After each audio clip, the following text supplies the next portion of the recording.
portions of the offerings with anybody else. So like in Leviticus 22, he gets really specific that with the, their portions, for example, of the burnt offering, they are not to allow anyone else to eat this. And in fact, the restrictions are so great that any member of the household of Aaron, even, that has some kind of a deformity, say they're born blind or they're born crippled, they have some kind of a defect, the same kind of a defect that if it was present in an animal would keep you from sacrificing that animal. Any kind of a defect, not even one of the sons of Aaron could eat one of those offerings. Right, but not so with the bread of the presence. With the bread of the presence, it is guaranteed to Aaron, but there are no restrictions placed on him with what he can do with it, other than that it has to be eaten in a holy place. And you might remember that that is Ahimelech's only concern in 1 Samuel 21. Whenever David goes, when he's fleeing from Saul, and he goes to Nob, and he meets Ahimelech and asks him for food and for a weapon, Ahimelech's only concern in 1 Samuel 21 is whether David and his men are clean. It never comes up, well, you're not one of the priests. You can't eat this. The only question is, are you and your men clean? And the answer is yes. And so Ahimelech gives them the bread. So again, if the priests are prohibited from sharing the showbread, it doesn't come out in 1 Samuel 21 at all. Jesus is not teaching that the law was set aside in David's case, any more than he's arguing that the law should be set aside in the disciples' case. He's not arguing it should be set aside. He's arguing that the Pharisees have the law wrong in a way that would condemn David as well as Jesus' disciples. And he's asking them for some consistency. If this is the way that y'all really read the law, well, then what do you think about David? He already knows what they think about David. They're not going to condemn David. It's because their understanding of the law doesn't hold water. Any questions or comments about that before we continue on? Jason? Consistency is a common problem amongst a lot of religious zealots. Yeah.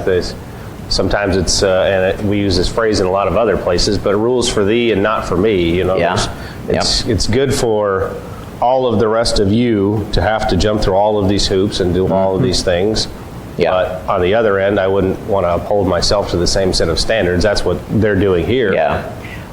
And sometimes, that's the thing that makes it hardest for us to preach, because there are so many people who are so-called Christians, or who might even want to be but be in error, who say one thing and then do a complete other thing, and then Christ loses the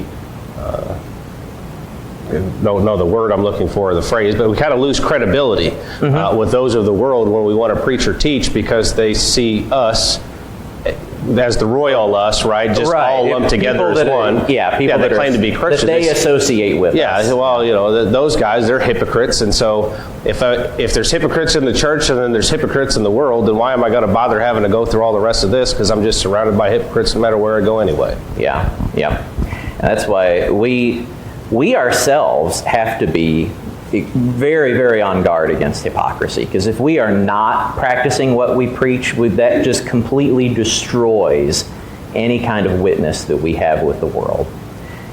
If we are saying, we believe that God has these expectations for how we ought to live, well, what's it signal to unbelievers when we're not obeying those rules ourselves, like when we're not living that way ourselves?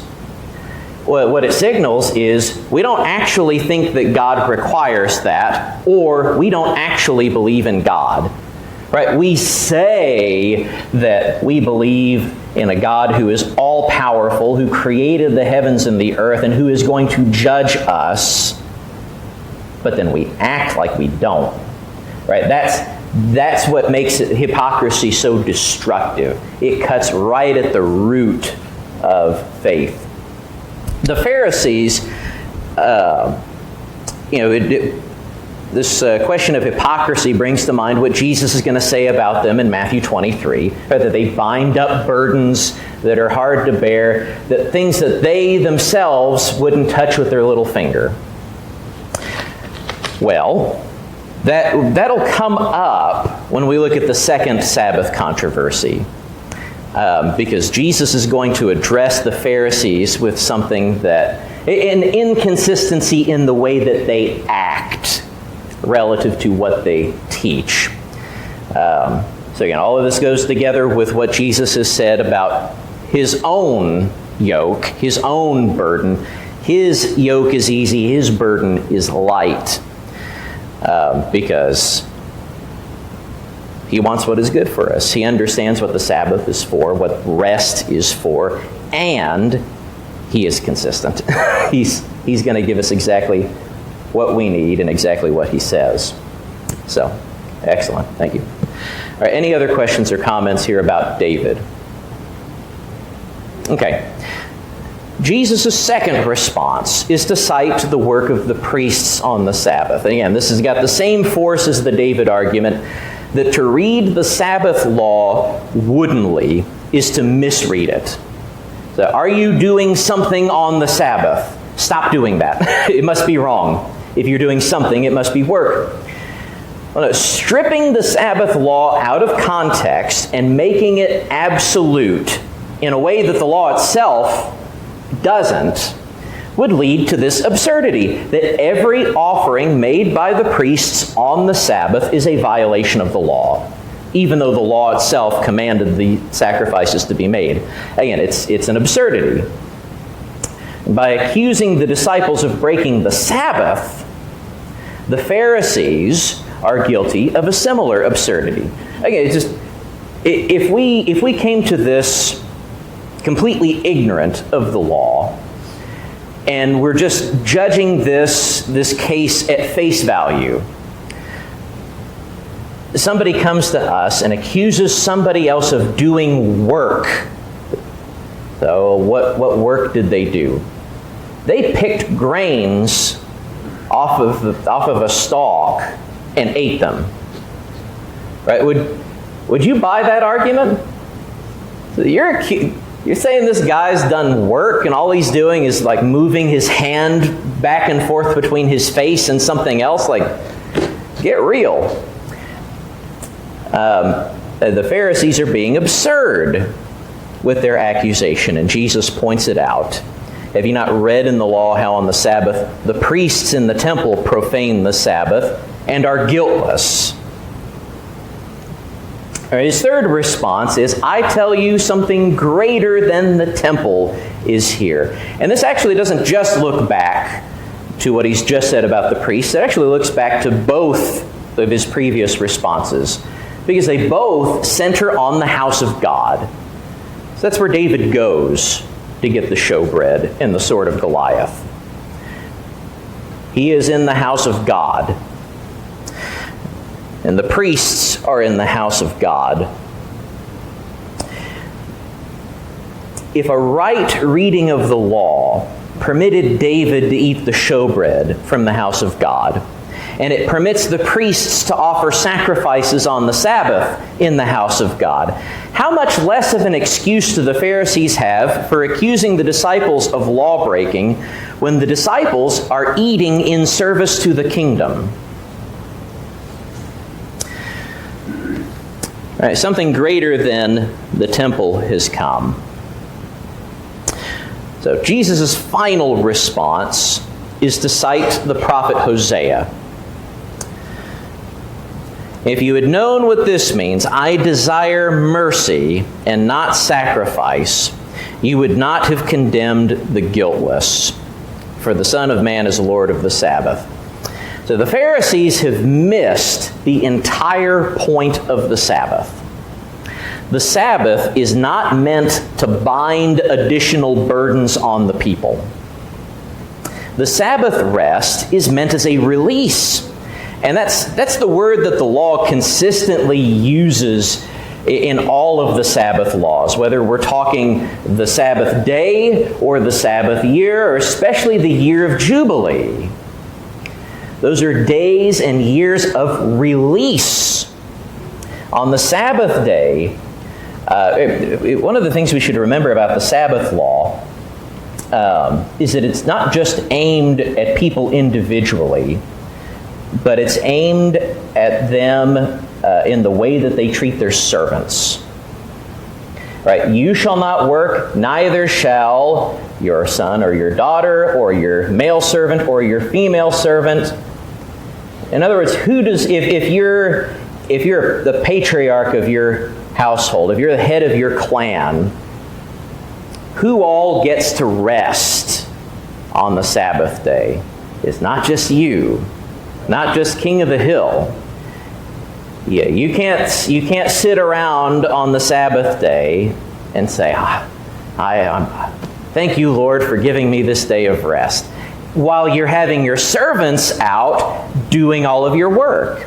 Now, it is a release. Your servants don't have to work either.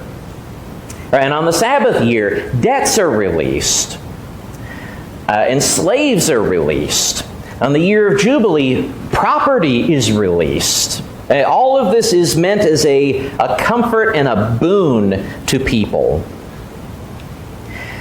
None of it is meant to stand as an obstacle or a burden to people. The Pharisees think that they're pleasing God by placing additional burdens on people's shoulders. Because they don't read the law as being about God's mercy on His people. So they think, well, we're going to make God happy by being really restrictive on this. But that's not what pleases God at all. What pleases God, according to the prophet? Mercy. I desire mercy and not sacrifice. Right? And this is, by the way, I think this is a good verse for making sure that we understand what Jesus is and is not saying in all of this. Because whenever God says, I desire mercy and not sacrifice, is He saying He doesn't care at all about the sacrifices of Israel? Is He saying, oh, it's just optional, you just do what you want there? No, what he's telling us is about priority. Right, here's the thing. This is what we're getting at here. If you don't get the mercy, that invalidates the sacrifice. Right? Give the sacrifices, but do it right. Jason? He's been consistent all the way from the very beginning, even until today. We see it first with Cain, right? Where the heart of Cain is wrong. The motivation is wrong, but the sacrifice was there. So by missing half of the equation, in fact, maybe more than half, maybe it's a 51-49 situation. The half that God cares about most. It doesn't matter. And then we see in the New Testament that if you have aught against your brother, go and fix that. Leave the sacrifice. Before you come and you decide you want to do this. So excellent connection. The thing here is that God is consistent from the beginning all the way until today, but yet for some reason folks miss the first half of this, that as long as I continue to lay things up upon other people and upon myself, look at how much righteousness I have because I've done these things. And that's the trap of what we sometimes call legalism. That's the trap of Phariseeism, like little p Phariseeism, the kind of Phariseeism that you don't have to be a Pharisee to practice. Right, is that we've completely mistaken what God is after. Right? He's after our hearts. That we have to do the things that He has commanded us as He has commanded us. But we could come in here and we could sing our hymns with no instruments. We could come in here and do all things decently and in order. We can baptize properly, by immersion, only those who have a valid profession of faith and understand this for the remission of sins. We can we could take the Lord's Supper correctly, each Lord's Day. We could do all of these things. What the Lord is telling us is that if our worship is not there, then the acts that we have performed, external to us, are invalidated. It's the example of Cain's sacrifice, I think, is a pretty good one. So I saw your hand again, Jason. Oh, okay. So, Wayne. Well, yeah, we've heard these things for years and years. We always taught them for years and years. Yeah. And yet we still it's do a perennial problem all the time. Yeah. And it just as we were talking before class. Yeah. We get hung up on particulars. Yeah. And because we were taught that. Yeah. We were taught that, and that's what we care about. Mm-hmm. So, and it's like I was demonstrating when I was teaching up there. You draw your line just inside of God's law, so that if you don't go past what you say, then you're not going to go across God's law, and that's what we call legalism. Yep. And what happens is, we get so persnickety about doing things the right way that the ritual takes place. That becomes the worship. Yep. And we don't even, and you said if we come in here and do this or come in here and do it, we don't even have to come in here. I mean, literally, worship of God is not something that's locked down to one particular place. And we tend to think that way. I mean, we've got this in our heads about how and why and all this. And we get that all right, and when at the end of the time, when everything's said and done, she's going to say, I never knew you. Yeah, but didn't we do all this and that? Yeah. So that's just something, we have to keep in mind. Yeah. I know that I've been struggling with a lot. Yeah. Throughout my life, I've struggled with this, and just as you and I have talked, it's something I have struggled with, and it's a major hindrance to Christianity.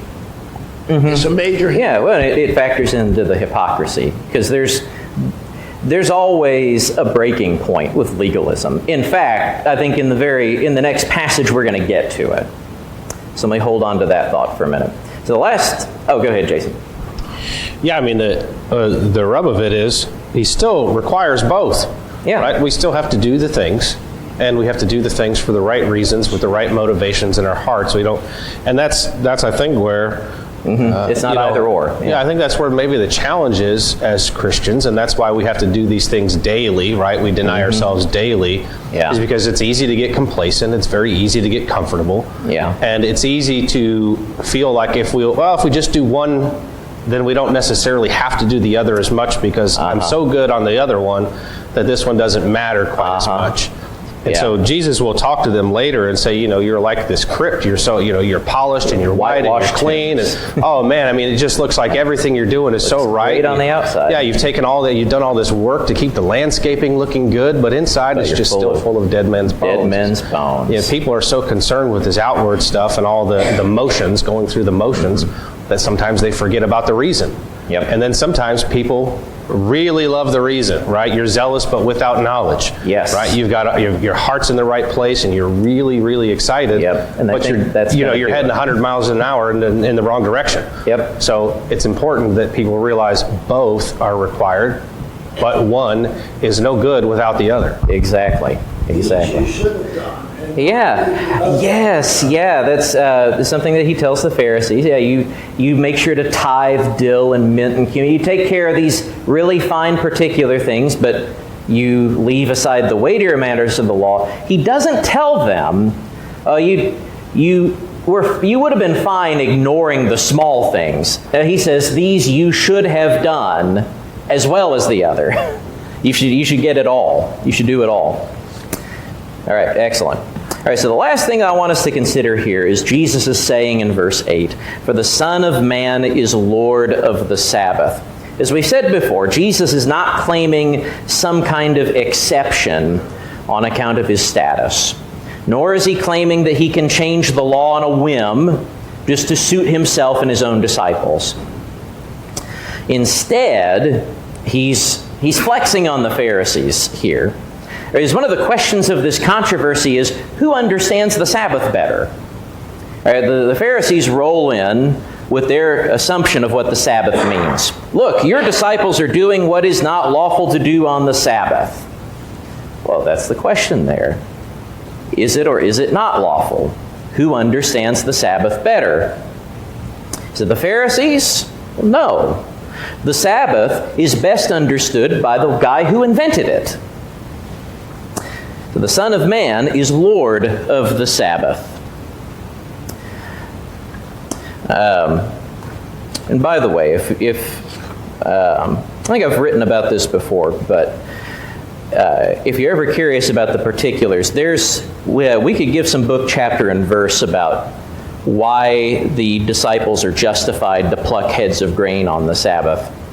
Like Deuteronomy 23, 24, and 25 is a good passage to look to. The law distinguishes between plucking and eating out of a vineyard or out of a field of grain on the one hand, versus putting in the sickle and gathering on the other hand. I mean, the disciples are unquestionably justified in what they're doing. They're guiltless, as Jesus says.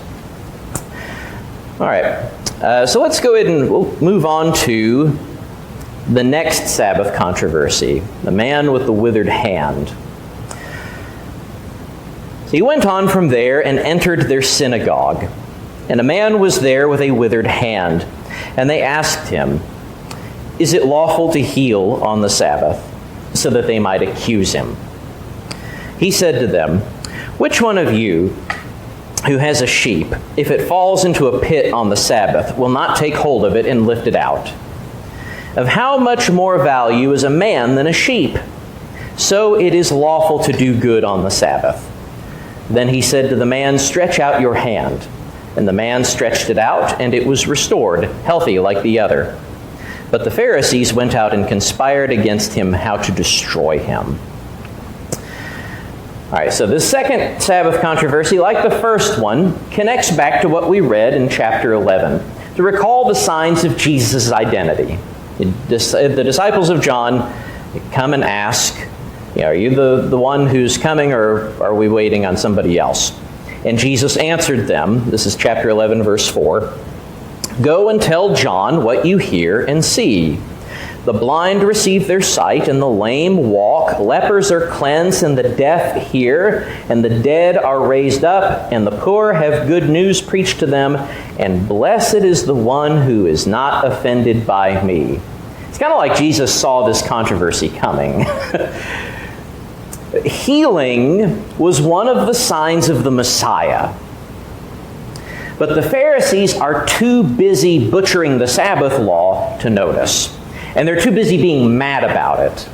Right? It's not only are they butchering the law, but now that they've had somebody pointing it out to them, rather than accepting the correction, they're mad about it. And that becomes the focus for them. The blindness of the Pharisees becomes so great that they ignore a miracle performed before their very eyes. I think this is the kind of thing that illuminates what the Lord was telling to Isaiah in Isaiah 6, for example. Right? Make the hearts of this people dull. Right? Make them blind lest they see with their eyes.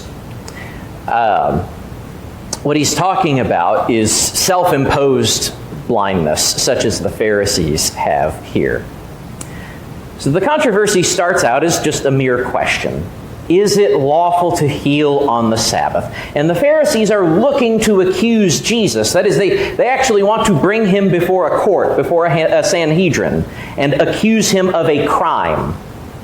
That's why they're asking him this question, by applying this purity test of their own devising. They came up with this. The Scriptures didn't. And they're operating purely on a theoretical level. Hypothetically speaking, is it lawful, in principle, to heal on the Sabbath? All they ask for is an answer, just a verbal response. But Jesus takes this issue and makes it actual, rather than just theoretical. They're asking, in principle, is it lawful to heal on the Sabbath? Jesus actually heals an actual person on the Sabbath. He performs a miracle before their very eyes, but they're so upset about the theoretical implications of the answer that, again, they ignore the evidence of their eyes. They conspire to destroy him. All right, so what Jesus said there in chapter 11, blessed is the one who is not offended by me. This illustrates that perfectly. This highlights Jesus' mercy over and against the callousness of the Pharisees, by the way. So we've already gotten the sense that the Pharisees are callous in this way, that they bind up burdens for other people to bear, that they're more concerned with the appearance of righteousness than they are with mercy. This is it's a pretty bad example here. The disability of the man with the withered hand is actual. All right, the guy's there. Have you ever been talked about as if you weren't there, but you actually were like right there listening to it? That's essentially what the Pharisees do to the man with the withered hand here. The Pharisees reduce this man to an object for theoretical discussion. That's the way that Matthew connects it together for us here. A man was there with a withered hand, so they asked him, is it lawful to heal on the Sabbath? They use the man as if he is a hypothetical. Jesus, on the other hand, provides an actual answer to the man's actual condition. He doesn't just answer this theoretically. He takes the man and he heals him. Again, the Pharisees don't understand the will of God. I desire mercy and not sacrifice. Jesus provides mercy, whereas all that the Pharisees were concerned with was sacrifice.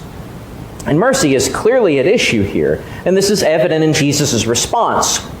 Which one of you who has a sheep, if it falls into a pit on the Sabbath, will not take hold of it and lift it out? And this is where we get to the hypocrisy of the Pharisees, by the way. He's asking them about actual practice.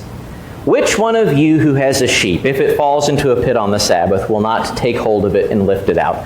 There is an honest answer to this question. Like, what do the Pharisees actually do? What do the people of Israel actually do in actual practice? Versus, what do the Pharisees teach? If you were to just ask the Pharisees, most, if not all of them, would have just put on a brave face and said, no, I wouldn't do that. Because they had certain restrictions in place. I forget when we find this particular rabbinic restriction. But as part of the oral Torah, this was something that the rabbis discussed. All right, what can you do for an injured animal or an animal that has fallen into a pit on the Sabbath? And a lot of the rabbis would say things like, well, you can throw food down to the animal to keep the animal alive, but you can't lift the animal out. Or you could throw something down to the animal that would allow it to climb out of the pit, but you can't lift the animal out. A lot of these Pharisees, very likely, would take a similar kind of tack, and if you just asked them directly for a theoretical answer, no, I would not break the Sabbath by lifting my animal out of the pit. Jesus is appealing to actual practice. It's simply the case that a person whose sheep falls in a pit on the Sabbath would lift the sheep out. And if you were able to, if you could get the Pharisees on candid camera, as it were, watching them on the Sabbath, you'd see the same kind of behavior out of 90% of them, too. All right, there are commandments and proverbs that we could cite about the way that Israel is supposed to treat their animals, but that's kind of beside the point here. The point is of how much more value is a man than a sheep. All right, if you, left to your own devices, would understand instinctively that, yeah, you ought to help your sheep out of the pit, even if it's the Sabbath day, how much more so another human being? I mean, what if there's a person there in the pit? You can say, "Oh, it's the Sabbath. I'm sorry. I'll toss you a sandwich." You can't do more than that. That'd be work. Anyway, we pointed out, I think, on Thursday, that the Essenes actually did teach this way. That if there was a man drowning, you would be forbidden from swimming out to save him, because it's work. But Jesus gives us the real principle here. It is lawful to do good on the Sabbath. This is the principle that the Pharisees have been missing out on with their twisted reading of the law. So Jesus is giving a full-throated answer to the Pharisees' beliefs about the Sabbath. Because let's consider this occasion here. He goes into the synagogue, there's a man there with a withered hand. This is not a story of pressing need. Right, this isn't, we bring up the hypotheticals of a man falling into a pit or a man who's drowning. That's something where if you don't respond right then, that man could die. Is that what's going on in this case? No. This isn't a pressing need. The man with the withered hand could have made it to the end of the Sabbath. Jesus could have said as much. But Jesus forces the issue by performing the healing right then and there on the Sabbath. Jesus doesn't compromise with the Pharisees' man-made restrictions here. Instead, he flouts them. So it is lawful to do good on the Sabbath. Ann? In most of the miracles that are done, that people are asking Jesus to heal them. Yeah. Or, they touch the garment, or, they have that faith. Yeah, there's a request of faith. It's clear that this man even was asking for help. The Pharisees kind of threw it out there to Jesus. Yeah. I mean,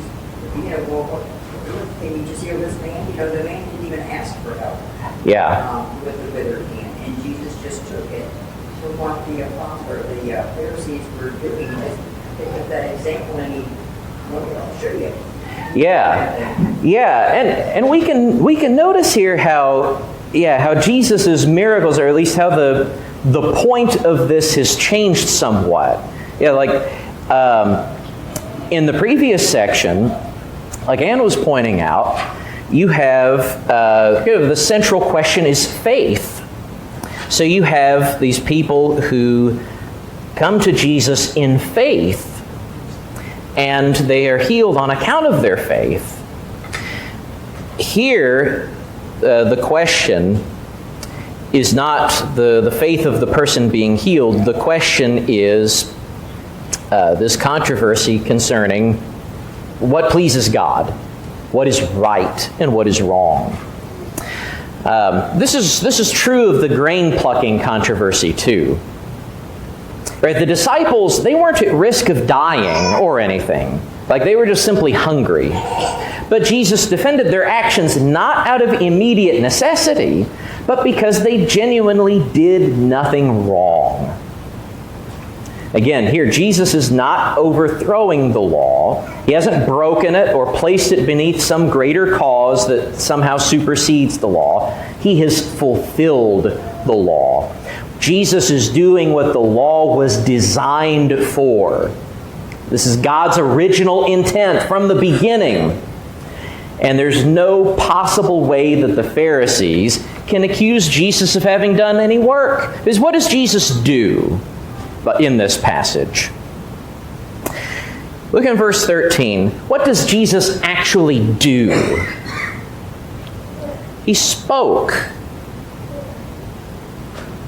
Does speaking violate the Sabbath? Are you going to accuse him of doing work because he said, stretch out your hand? No. Can anyone with a straight face accuse Jesus of doing work by speaking 4 words out loud? No. So Jesus is showing what this is really about. The Pharisees' hard-heartedness that is so great that they would deny a man healing simply because it is the Sabbath. All right, any final questions or comments there? Heath, I'll give you the last word because we're a little past time here. I've read in some comments that any activity engaged in with a profit motive. Have you heard that? I'm sorry, say it again. Any activity in which we are engaged in with a profit motive would be a violation of the Sabbath. I read that somewhere. Yeah. So it makes a little bit of sense.